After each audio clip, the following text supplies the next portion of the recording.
тотално деструктивен обид за воведување на и така длабоката политичка криза во уште посериозен хаос. Вака денеска реагира од обединетата македонска диаспора на вчерашните протести, од кој дел беше раководството на СДСМ, кој фрлаше боја кон државните институции. Македонските иселеници го осудуваат вчерашниот акт на вандализам на Заев и Шекеринска и сметаат дека тоа е силна провокација, повик за анархија и хаос со намера за дестабилизација на земјата. Ваквиот обоен акт на политичко делување е всушност акт со кој се ја закопуваат политичката иднина, кариера и делување, и тоа честниот гласач на кого пред се му се државата и народот, па после партијата и интересот, наостро ќе го казни со својот глас. Гласот кој е пресуден наспроти партиски гласачки машинерии, се вели во реакцијата од обединетата македонска диаспора.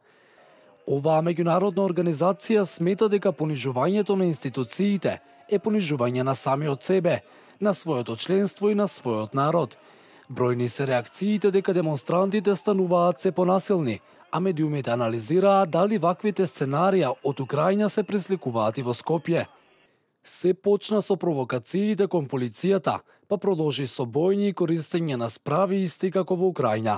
Во еден момент лидерот на Гром Стефче Акимовски предупреди дека она што се случува во Македонија е според учебниците на Канвас. Демонстрантите ја демолираа и палеа канцеларијата на Иванов, краде и уништуваа инвентар, ги уништуваа спомен обележјата на Асном, децата бегалци и Линденска епопеја. Според проценките направена е штета од над 200.000 евра. А лидерот на Социјалдемократскиот сојуз неодамна во едно интервју не ја исклучи можноста на Македонија да и се случи украинско сценарио. Дали именно вчера ги постави темелите за украинско сценарио во Македонија? Па може и така да се каже. Постави сериозни темели и за украинско сценарио во Македонија.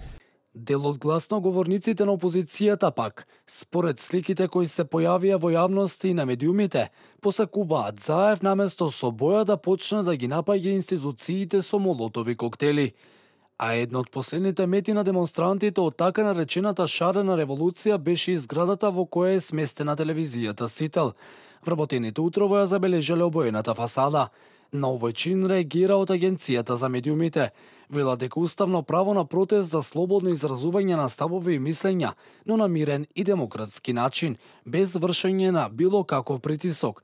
Затоа уште еднаш апелираат да не се попречува работата на медиумите и медиумските професионалци, стои во соопштението на агенцијата.